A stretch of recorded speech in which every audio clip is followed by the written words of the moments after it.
Hamid Al-Arbaoui, de quoi doit être qualifiée l'approche de Donald Trump? D'entrée, il traite la bande de Gaza de chantier en démolition et il voudrait en faire la côte d'Azur du Moyen-Orient. Eh bien, écoutez, franchement, je ne sais pas par où commencer, mais je vais commencer par la guerre contre l'Irak et la récupération, bien sûr, des États-Unis de tout ce qui est hydrocarbures dans le Moyen-Orient. Mis à part l'Iran qui résiste, on a commencé par l'Irak, on a terminé avec la Syrie, puisque l'espèce de terroriste là qui est devenu le président de la Syrie, c'est lui qui faisait le gendarme avec les Kurdes au profit des Américains pour qu'ils puissent voler le pétrole et le gaz syrien. Ce projet ne date pas de novembre 2024, c'était le projet déjà de Netanyahou, Sharon, mais des États-Unis, donc l'État profond israélien et américain en 2001. Ça ne date pas d'aujourd'hui. Les gens sont surpris que Trump nous fasse cette révélation. C'est faux, c'est complètement faux.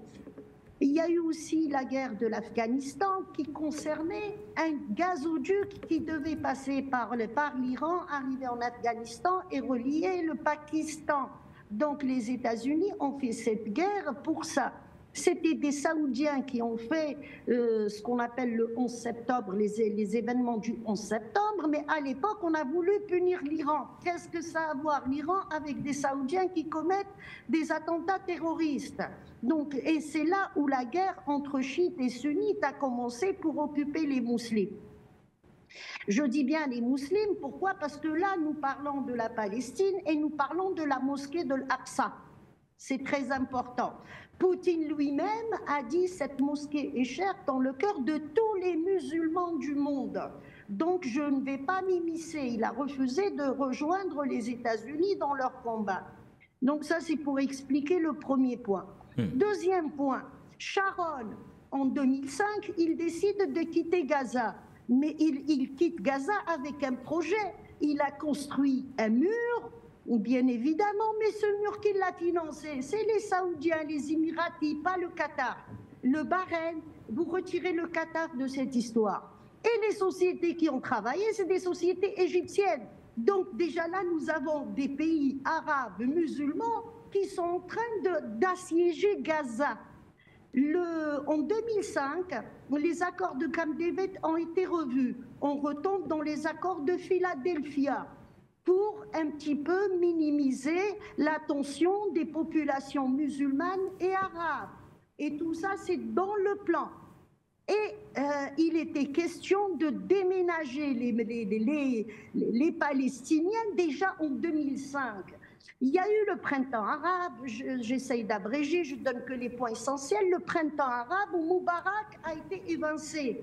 Pourquoi Moubarak a été évincé? Parce que justement, il avait peur d'avancer dans ce projet. Donc, on a voulu donner le pouvoir aux frères musulmans qui sont la création des Anglais, des Français et des sionistes.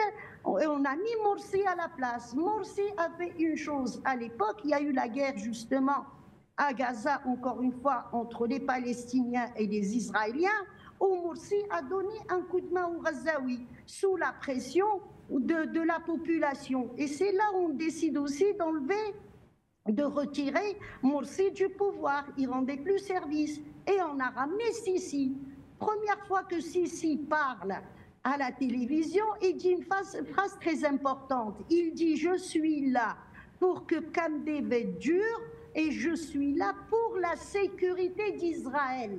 C'est textuellement, la vidéo existe encore et c'est la presse égyptienne de l'État égyptien qui a filmé cette intervention de Sisi. Donc tout ce que nous voyons aujourd'hui avec ces chefs d'État arabes, c'est des menteurs, c'est eux qui veulent en finir avec un parti musulman, mais qui n'est pas... Le Hamas n'est pas dans les frères musulmans. Ils ont fait une annonce officielle en 2016 pour dire nous ne faisons pas partie de la confrérie des frères musulmans. Nous n'avons rien à faire avec eux. Ils ne nous concernent pas. Quand vous prenez Hamas, puisque les gens aussi ont découvert après le 7 octobre qu'il y a des églises à Gaza, qu'il y a des chrétiens à Gaza, mais il y a des chrétiens qui font partie de Hamas également. L'avocat de Hamas, qui est un membre fondateur, s'appelle Lévi, c'est un juif qui n'a rien à voir avec le sionisme. Donc, qu'est-ce que je veux dire par là? C'est-à-dire que vous avez tout un micmac là-dedans où les pays arabes s'immiscent, la Turquie s'est immiscée aussi, l'Iran s'est immiscé aussi, et on se retrouve dans un monde musulman, la bagarre. Qui peut récupérer la mosquée de l'Aqsa? Les Saoudiens essayent de récupérer cette mosquée, évincer les Iraniens, évincer également les Turcs, et que ce soit eux qui gèrent, et ils font ce qu'ils font exactement à Médine ou à la Mecque, c'est-à-dire que les musulmans sont tout le temps bannis, ils sont maltraités. Hein. Donc l'État de l'Arabie saoudite qui a normalisé avec Israël, pas de conneries, puisque Israël peut profiter de l'espace aérien, l'espace maritime, et les Houthis, ils ont subi justement toute cette normalisation, puisque ces pays-là que je viens de citer, le Bahreïn, l'Égypte, il y a même le Maroc avec eux, il y a les Émirats arabes, par procuration, ils vont mener une guerre contre le Yémen qui refuse la normalisation en 2015. Et c'est qui alimentait, bien évidemment, Israël, mais les États-Unis. On arrive à 2023, le 7 octobre. Que disent les Palestiniens? Ils disent nous avons fait, c'est Hamas, ils disent nous avons fait cette opération parce que jeudi, c'est-à-dire ça a été fait la nuit de vendredi à samedi, mais le jeudi d'après, il était convenu que les Israéliens fassent justement une offensive militaire et démolir Gaza comme on a fait. Mais Sissi, son rôle, c'était quoi? C'était d'ouvrir Rafah et de sauver des Palestiniens et les emmener du côté de Sinaï, où il y a déjà 5 millions de logements qui sont prêts. Vous allez sur Google, vous pouvez voir les logements qui sont prêts, financés par les Émirats arabes et financés également par l'Arabie saoudite et le Bahreïn. Donc les logements étaient déjà prêts avant le 7 octobre. Et Sissi était dans le plan. Il y a eu cette guerre, il y a eu tous ces massacres, il y a eu tout ce qu'on a pu voir comme horrible images qui viennent de Gaza, et là c'est toute la communauté arabo-musulmane qui se lève et qui dit non. Aujourd'hui, c'est très délicat pour que l'Arabie saoudite aille vers une normalisation et l'Égypte aille vers l'acceptation de Palestiniens et le transfert, et la Jordanie également, parce que ce qu'on nous cache, ce qu'on cache à la presse, c'est toutes ces manifs qu'il y a. Le premier qui a payé le prix, c'est Bachar el-Assad. Bachar el-Assad, son peuple s'est retourné contre lui. Il a accepté que le Djoulani rentre à Damas parce qu'il n'a tiré aucune balle contre Israël, alors que Israël bombardait voire 3 fois par semaine. Donc, à chaque fois qu'il y a eu une guerre en Palestine occupée ou à Gaza, qui est un territoire palestinien également, il y a eu la chute de chefs d'État arabes. À chaque fois, il y a eu la chute. Et ça, on ne peut pas l'enlever. Toutes les guerres qu'il y a eu. Aujourd'hui, ils ont peur que ça déborde, puisqu'il y a un livre qui s'appelle War, qui est sorti, mais qui a livré les véritables impliqués dans cette histoire, avec des documents. Donc les peuples commencent un petit peu à se retourner contre les dirigeants, et vient Trump pour compléter ce qui était prévu à l'époque où il a fait les accords d'Abraham. Parce que les accords d'Abraham, ce n'est pas juste une normalisation, c'est le transfert des Palestiniens et vider la Cisjordanie, vider Gaza. C'est ça les accords d'Abraham. Donc il n'y a rien de nouveau. Et il y a eu une déclaration aujourd'hui de la porte-parole justement des États de la Maison-Blanche qui explique clairement et qui donne les noms des pays que Trump n'a pas cités. Il a dit juste, j'ai discuté avec des personnes. Eh bien, la porte-parole aujourd'hui a expliqué clairement qu'il n'est pas question que les Américains envoient un soldat et ce n'est pas aux frais du contribuable américain. Elle explique qu'il y a d'autres pays qui ont mis de l'argent. Eh bien, les pays qui ont mis de l'argent, j'ai cité, qui sont et l'Arabie Saoudite avec les Émirats arabes, ils ont acheté presque tout le Sinaï. Ça a été payé. Donc l'Égypte a déjà touché de l'argent pour ça.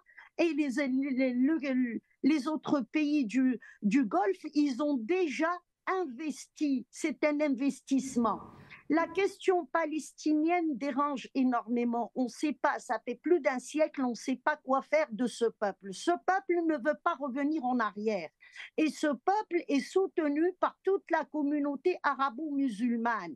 D'ailleurs, les chrétiens libanais, ils soutiennent Hamas, ils soutiennent le peuple palestinien, les chrétiens irakiens, les chrétiens aussi syriens. Donc, on refuse ce qu'on appelle Israël, quelque chose qu'on a planté dans le cœur du Moyen-Orient ou le pays du Levant, comme on l'appelait dans le temps, et ça gangrène tout le monde. On veut absolument, les Américains qui ont adopté Israël depuis 1973, ils veulent absolument faire de cette entité l'élément principal et que les peuples doivent accepter. Donc, ils ont trouvé cette idée de rendre Israël le territoire le plus important pour le commerce et pour la sécurité aussi alimentaire, tout ça. Donc, ils ont trouvé cette idée, mais avec l'implication des chefs d'État arabes. Maintenant, je vais finir par une chose.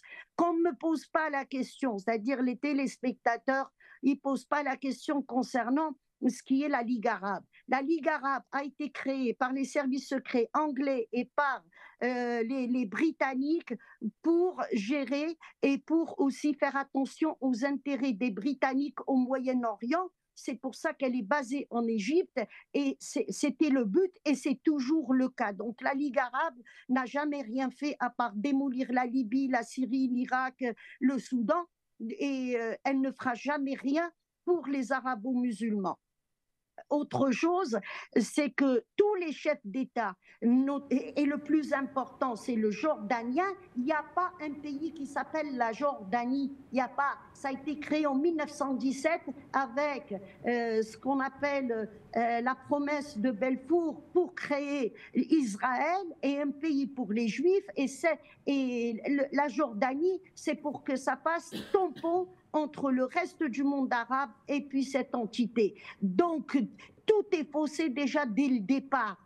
Alors, les chefs d'État arabes ont toujours été auprès d'Israël puisque leur existence dépend de cet État. Ils ont été mis en place pour la sécurité d'Israël. Et c'est ça le problème que nous avons aujourd'hui, où le monde arabo-musulman commence à se réveiller par tout ça. Restent les Européens. Les Européens commencent à comprendre qu'il ne faut pas qu'ils cèdent à un changement de carte géographique, puisque sur votre plateau, j'ai déjà expliqué que Trump veut changer la carte géographique pour une domination totale, puisque la domination des États-Unis jusqu'à présent, elle est par rapport à des cartes qui ont été faites, des cartes géographiques, je parle, qui ont été faites par les Français et par les Anglais en 1917 avec Sykes-Picot.